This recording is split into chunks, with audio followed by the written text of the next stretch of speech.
What is going on, YouTube and y'all squad? This is your boy Yocrates. This is your review for Love and Marriage Huntsville. This is the reunion part one.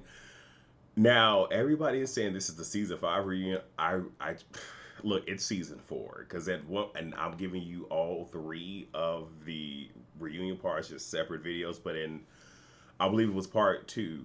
Carlos had mentioned in this 30 episode season. So we just gonna say that. But anyway, this is season four reunion part one. So everyone comes out on stage, and when I say everyone, I mean the main six. And you have Martell eyeing down, okay, looking Melody up and down. And I'm not gonna lie, Melody did look beautiful. I like aesthetically beautiful. Here for it. So Carlos talks about the business glow up, and everybody minus Melody, claps for everyone. And I'm gonna say this: I know a lot of people were not feeling Melody being kind of, like silent, standoffish, and all this other stuff. But I'm gonna say I appreciate it. I appreciated the not being fake and phony. Now, did it seem like some of her actions was like extra, and she's doing like it's like we understand that you aren't feeling it, but does it seem like she's playing too much into it? Yes, but I appreciate the honesty. But she doesn't cloud. Melody says, she has congratulated everyone, last year, but that scene wasn't, shown. And again, a lot of stuff is recorded, but not shown. But she says she's good now.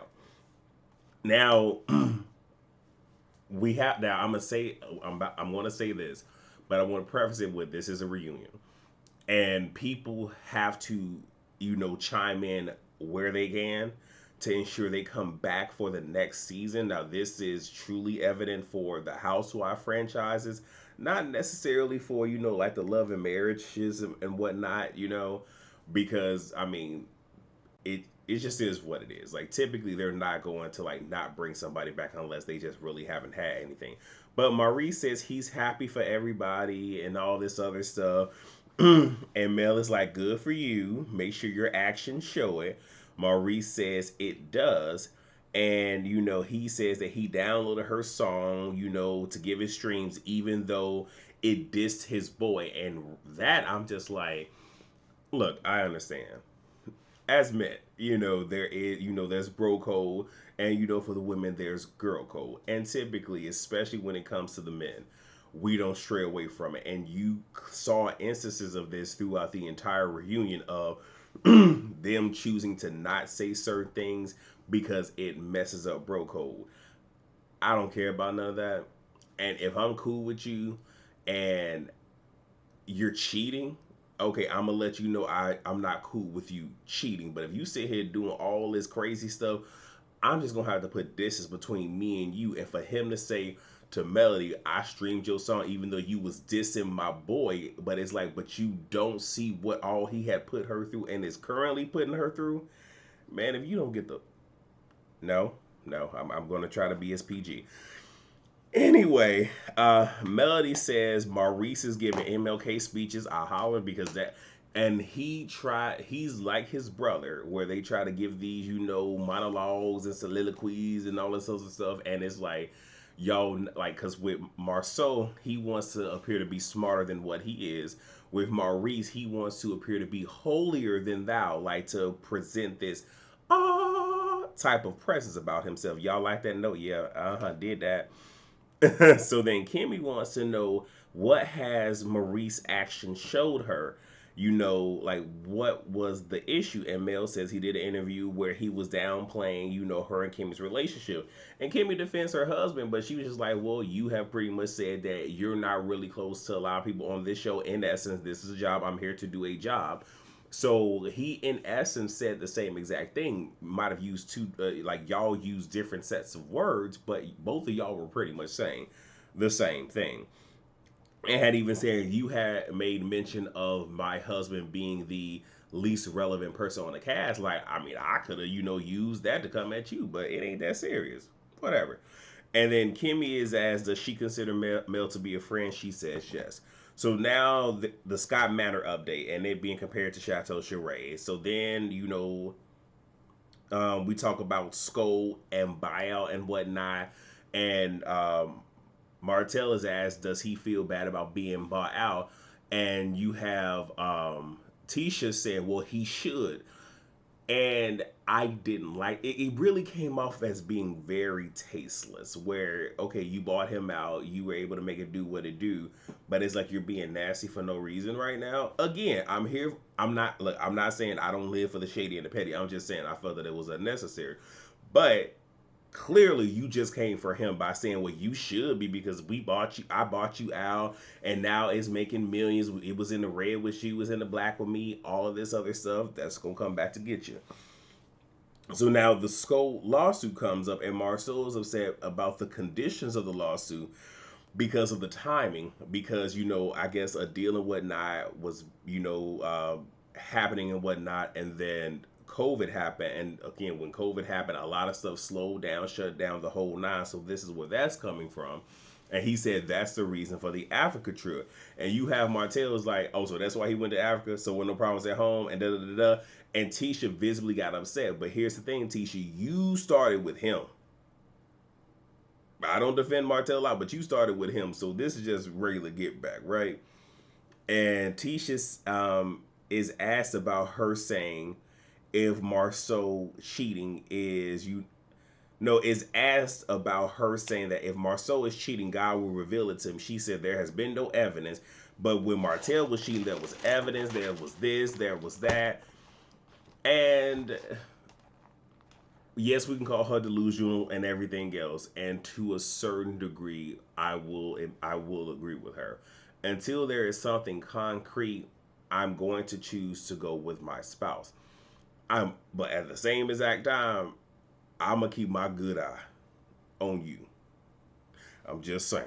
So Carlos asked Mel if she knows that Marcel cheated. She says yes, and she says some of you were privy to certain conversations. Now I'm gonna say this: I'm here for Mel sitting here throwing zingers, but it's like you kind of sort of have to be careful because I mean Carlos is the executive producer, like so. I mean he could say you ain't coming back to the show even though you helped create it, but he's not going to do that because Mel does bring a lot of viewers to the show, whether it's her supporters or her haters. So, and Carlos says he never heard a woman say to him Martell was having an affair. And again, you have to pay attention to what people say. He's like, I never heard a woman say it. And Mel was just like, no, but there was a woman with me while I was on the phone with you.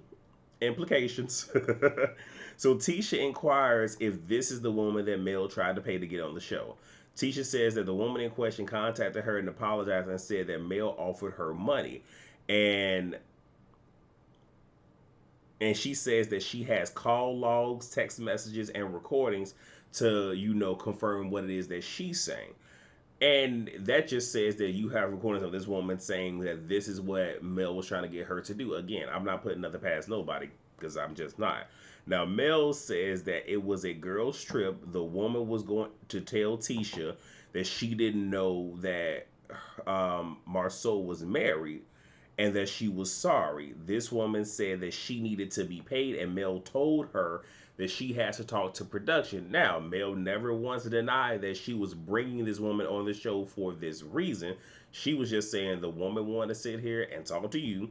Then she said she needed to be paid, and I think that's more or less one of those things of, providing her with the stipend, like, I'm getting ready to go on this trip and all this other stuff, so at least I need to be compensated for. Well, I'm pretty sure they're going to take care of travel, but, for whatever wardrobe I'm going to have, hair, makeup, all of that stuff, right? And I'm just guessing she wasn't happy with what they were willing to give her. So, yeah.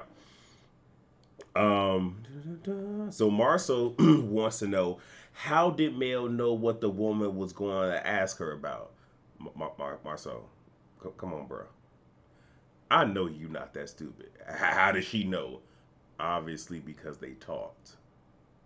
Anyway, and then he was like, well, how did the conversation start? And Mel says, it's none of your business. And I'm not going to sit here and argue with legs, hips, and breasts. Now look, she could have said legs and hips and body, yada. She could have did that, but I was okay with the legs, the hips, and the breasts. And the reason that I was okay with it is because Tisha and Marceau sat there looking stupid and couldn't say nothing. a pause was on their spirit. So I was here for it. It was good TV. So then Carla brings up, the meeting that the cast had about what is off limits, because apparently this conversation happened before they started filming for the season, and this is something that they did independent of the show. So Carlos and the producers did not know anything about this, so they've already had a conversation on what is and what isn't off. Well, what is off limits, pretty much on this show. Kids being one of them. Kimmy said, for her, what was off limits is them saying that Maurice is hanging out after 4 because, it just gives the wrong impression and putting all this different stuff out there, which is understandable. But if they're having to call into question why your husband is out after a certain time, yes, it does lend to a certain, perception of, hey, what is going on? But at the same exact time, your husband needs to not put himself in a situation to where what he's doing is being questioned, and now you're having to question him and his actions. So then the credit one sex party scandal comes up. Maurice says some people are going to find themselves hit with a lawsuit. Kimmy says her office was right above credit one, and the most that was happening is the men were just hanging out, playing music, and because of this is why they really wanted the bar to happen. And Carlos says, now look, as a man, I'm just letting you know. And he said, as a gay man, I'm letting you know that men just ain't sitting here having a party, listening to the Renaissance album and whatnot. Like, come on, ma'am. It's some other stuff going on. So then Carlos comments, I'm sorry, commends them for, not going dark and exposing people. Tisha and Marceau said, no, it was the Holtz. Martell says, as a man, if we know something, we ain't telling it. And then the comment about, well, what about the 20 girls, Martell, was there at least one? Now, one thing I'll give Carlos is he did a good job. I'm not gonna say a great job because, I mean, again, when it comes to reunions, the bar is low for a lot of different shows and companies and whatnot. But he did a good job of follow up questions or rephrasing the question to get the desired answer that was needed, rather than just like, okay, well, I'm not gonna get anything. And he was like, well, was there at least one? And but again, when I was saying that the men are going to stick to bro code and not say nothing, because so you have Maurice saying, you was dissing my boy, even though your boy was doing some grimy stuff that you don't want to say nothing about. And I have to believe that Martell got some stuff on you. So now you have Martell saying, well, if I know something, I'm not finna say it. And that's why Carl was like, in essence, but you brought up the 20 women. Were the 20 women? Okay, was there at least one woman? And then Tisha's simple self will say, I am the one. Ma'am, this is when you shut up. See, sometimes you just have to let people talk. And in letting a person talk, they're going to let you know everything that needs to be known. And sometimes in their silence, there's your answer. I'm like, ooh, Tisha, you so simple. Beautiful, because she looked stunning on the stage, but just simple. And then the question comes up, did y'all have a place together? Maurice says, yes, stag run. And in essence, like, they pretty much all had that together, but it was no apartment. Carlos talks to Tisha and says that he feels that she is at a point in her life where she is starting to find herself and maybe choosing not to believe what's going on or these rumors and whatnot, because she will be devastated.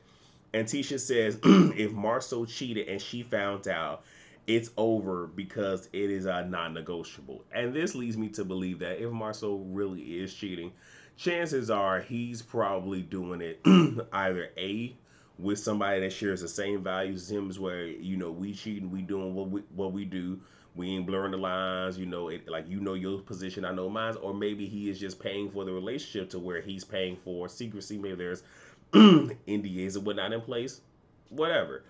Um, so then Kiki and Wanda, they join.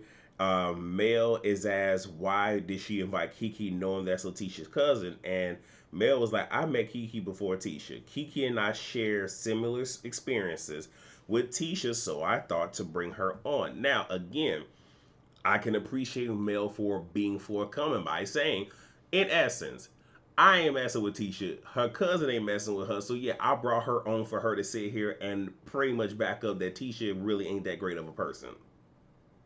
In essence, I appreciate the honesty. I really do, because we do hear. I believe it's in part two of the reunion of Marceau asking her when does she take accountability. I really hate to say it. As of right now, there's like two instances already of Mel taking accountability of doing some kind of shady, stuff. And then Tisha confronts Kiki on knowing Mel having someone at the courthouse to pull, court documents and whatnot. And Kiki's like, I know nothing about that. And based off of how both Mel and Kiki looked, it leads me to believe that, okay, that's probably a stretch. So then Tisha walks off because she feels like Kiki's being Mel's puppet. And the optics is like she's just upset and she can't deal with it, but then she comes back with some puppets. Now, I will say the whole display of her having these puppets, especially of Mel when she had the scallop look from her first season, it was funny, but it was a cringy funny because it's like, and look, a lot of people do bring props. You feel me? So it's understandable. It's just with this one, it really just did seem very cringy, but it was funny. Even to the point where both Mel and Martell had to laugh, and I think he was just like, "This is so stupid," but it was funny. Carlos calls Kiki out on being a double agent, and Kiki says that she was being honest and transparent, which is fine. But Kiki, you are a double agent. It just is what it is. And here's what I'm going to say: you can be with two people that don't like each other, and you can let them vent to you. The issue is when you sit here and you add to the conversation or you run it back to somebody else. Because if Mel is sitting here running that, and you could just be like, now, like, Mel, I'm just letting you tell the story. I'm not going to contribute because this is my cousin. But if you want to vent, that's perfectly fine. But what you talk about to me, I'm not taking back to her. And you say the same thing to Letitia and keep it there so that way you're pretty much in the middle, but you're not sitting here blurring the lines. But when you're sitting here carrying the bone to take the bone, carrying the bone to take the bone, you do come off as being a double agent. Just saying. Um, they say that their relationship with them, was like them being sisters, but they both feel, the other one is trying to hurt the other, which could be. So Kiki says when she answered Mel's question, she paused and thought about it and then answered because she didn't want to throw Tisha or Marceau under the bus. And Carlos is kind of looking at her as like, so you weren't telling the truth. It's not necessarily that, but again, they are on a reality TV show, and for her, it's your first instinct is just to be 100% forthcoming. And let's be honest, we've all had conversations where somebody asks us something, and our first knee jerk reaction is just to say it, but it's like, hold on, wait, let me be very meticulous. Let me be very thoughtful about how I answer this question so it's not misconstrued and it's taken out of context. I do understand it. So then Carlos asks, what have they dealt with? And she said, rumors of infidelity. So then she's asked, did Tisha say Marcel cheated on her to you? She says no. Has she speculated to you that there was cheating?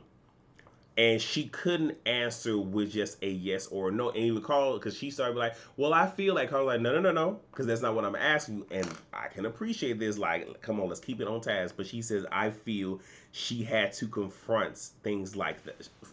Feel that she had to confront things like that, like any other woman. And then we found out that Tisha found a picture of another woman on Marcel's phone. And that is where part one ends. And I will be right back for part two.